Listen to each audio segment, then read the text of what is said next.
sir. How y'all doing? This is nice. I am sharing my time with my granddaughter because I think young talent needs to be put on notice, and everybody else needs to notice young talent. Yeah, that's right. That's right. So, I'm going to get into this, and I will give you the titles of each piece when I'm finished. Them. Okay. First one. This is the one that got me started. Because I gave my mom a Declaration of Independence when I moved into my own place, and she gave me a list of stuff that I needed to have with me. And I kind of ignored her because I told her the landlord took care of all that stuff when I paid the rent. And she laughed and said, "Go, child." So when I got to my apartment, I discovered I had company. And when I don't know what to do about company, I say, "God, why did you do that?" So the first one is called, "What did you make roaches for?" Now you may think I'm being silly, but I really got to know. If all your creatures got a purpose, what'd you make those roaches for? If they was put here for a reason, then I won't kill none no more. But I sure can't stand them crawling all across the kitchen floor.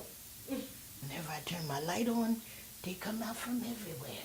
Now, if they's doing your will, Lord, well, then I wouldn't care. But they crawl in all the cabinets and all up and down the wall. And I spray them with that bug away, and them roaches, they won't fall.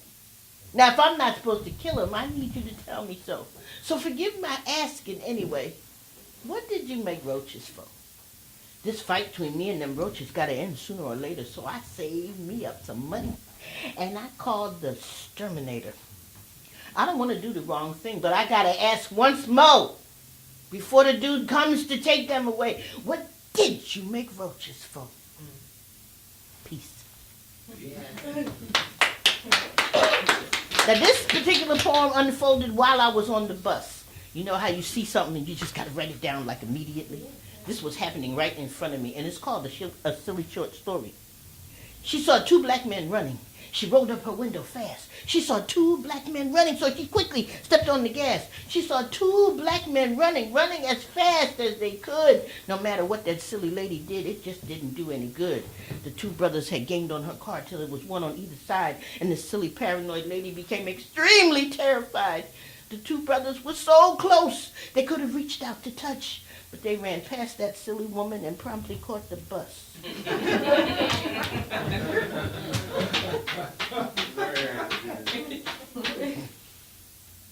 A mother cries. When the labor of love is over, when the doctor says it's a boy, when you've given birth to an African-American son, a mother cries. When he gets old enough to take those first steps and he no longer wants to hold your hand, when he realizes what a temper is and raises his little voice, a mother cries. When mommy's kisses aren't requested to ease the pain away, when the torn, dirty shirt from the fight at school gets hidden in the bottom of the hamper, when the bloody nose or the black eye are suddenly no big deal, a mother cries. When those first facial hairs slip through and he starts to notice girls, when his voice takes the plunge and he resists all your warnings, when he tells you to leave him alone, a mother cries. When your phone rings at 3 a.m. and that authority voice on the phone says those words no mother wants to hear, "Miss, we have your son," a mother cries. When he looks at you with eyes so cold you don't know what's behind them, when the judge's sentence comes and your son's spirit finally breaks, when he's led away in handcuffs, but you finally hear, "Love you, Mom," a mother cries. When you can only visit on weekends once a month and you are pat down and taken through all kinds of changes like you are an inmate too, when you're forced through corridors of loudly locking doors and sun only comes through in stripes, when your son is lost in a sea of other African American male faces, a mother cries, and she has a lot of weeping sisters. Yes.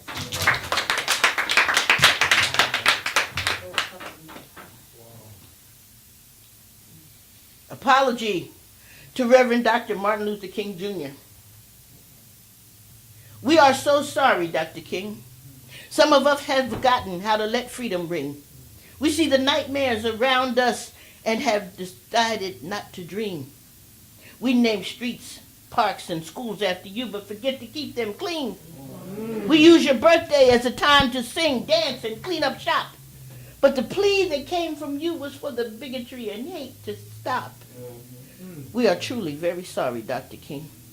We forgot the power in the words, lift every voice and sing. We forgot it wasn't just about raising voices to the sky, but also doing the best we can, holding aspirations high, and not keeping the plan of Willie Lynch alive or pocketing our pride. We forgot that to get the right to vote, too many people died. We haven't taken seriously that one of them was you. We recite your speeches at festive events, but the words did not get through. Dr. King, we apologize to you. We used your plea for a good education as an excuse for integration, but in these alleged better schools, we don't even learn about you. Our culture, heritage, and history, once again buried in mystery.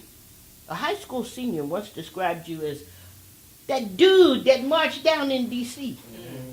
The afro, once part of our crown and glory, now worn in Halloween horror stories. And we're making fun of anyone who dons African dress.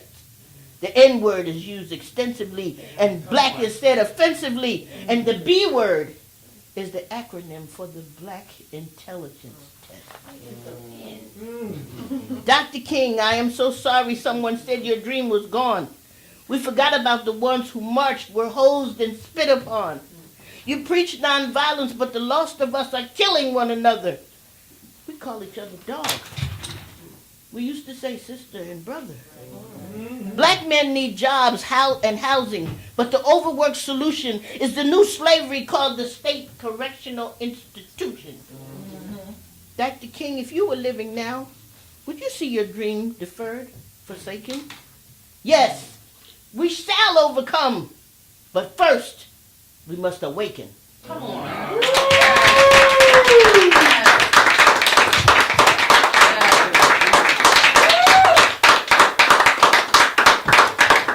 My special message for young people is rap ain't new.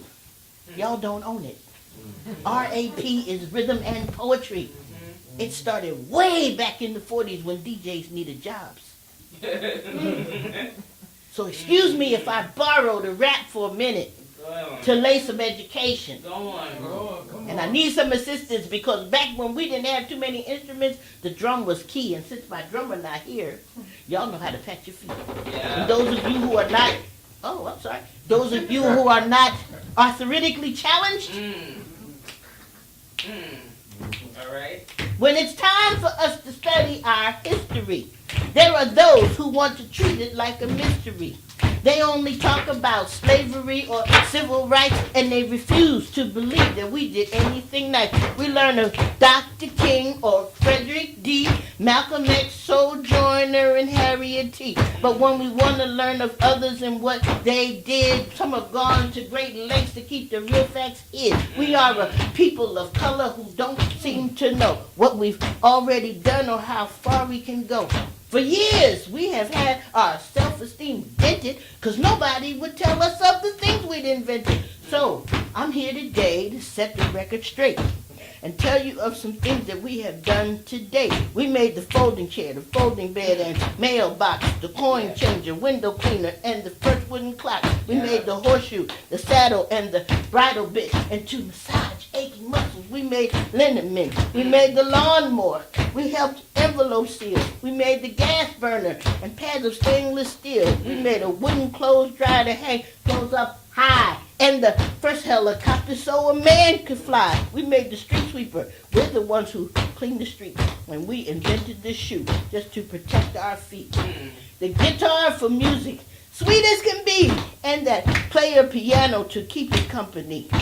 An air conditioning unit keeps us cool in the heat. And peanut butter just to have something good to eat. We made the lantern to give us better light. And we made eye protectors to preserve our sight. Yeah. Doorstop, doorknob, and the cellular phone. Come And on. we made a heating furnace to warm up our home. For Yeah. the car came the automatic gear shift, and we made the elevator and the wheelchair lift. The Yeah. refrigerator keeps food nice and cold, and we made that programmable remote control.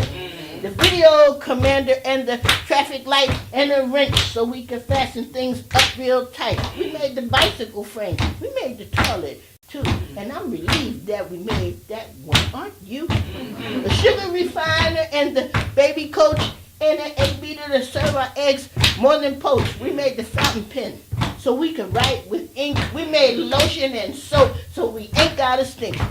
What is it that I'm telling all of you thus far? We are a whole lot smarter than we think we are. So if you want to invent or try something new, the only thing holding you back is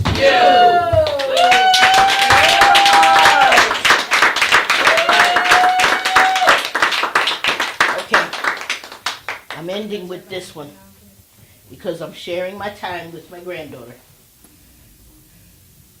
This is my signature piece that's all over the place. I should change my name to Anonymous, then I'll really be famous because that's how it goes. Everywhere. But no.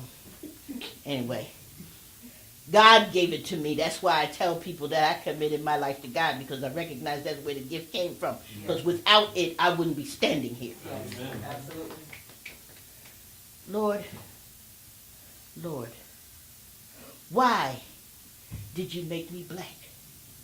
Why did you make me someone the world wants to hold back? Black is the color of dirty clothes, the color of grimy hands and feet. Black is the color of darkness, the color of tired, beaten streets. Why did you give me thick lips, a broad nose, and kinky hair? Why did you make me someone who receives the hatred stare? Black is the color of a bruised eye when somebody gets hurt.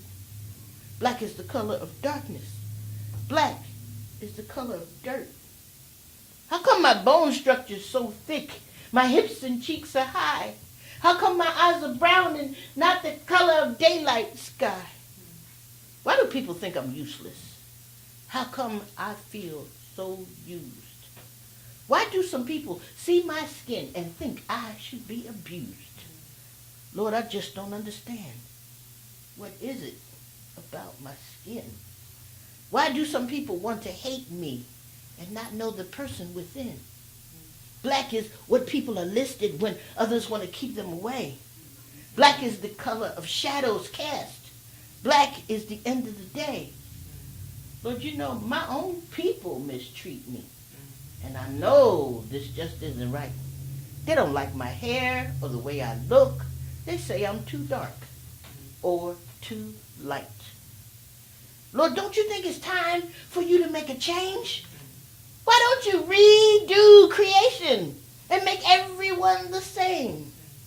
We always try to tell God how to do his job. Yeah, we do. And God answered. Why did I make you black? Why did I make you black? Get off your knees.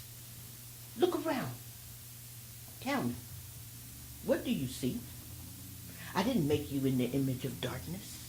I made you in the likeness of me. I made you the color of coal from which beautiful diamonds are formed. I made you the color of oil, the black gold that keeps people warm. I made you from the rich, dark earth that can grow the food you need. Your color is the same as the panther's, known for her beauty and speed. Your color is the same as the black stallion, a majestic animal is he. I didn't make you in the image of darkness. I made you in the likeness of me. All the colors of the heavenly rainbow can be found throughout every nation. But when all those colors were blended well, you became my greatest creation. Your hair is the texture of lamb's wool. Such a humble little creature is he. I am the shepherd who watches them. I am the one who watch over thee. You are the color of midnight sky. I put the stars glitter in your eyes. There's a smile hidden behind your pain. That's the reason your cheeks are high. You are the color of dark clouds formed when I send my strongest weather. I made your lips full, so when you kiss, the one that you love will remember. Your stature is strong, your bone structure thick to withstand the burdens of time. That reflection you see in the mirror, the image that looks back is mine. Yeah.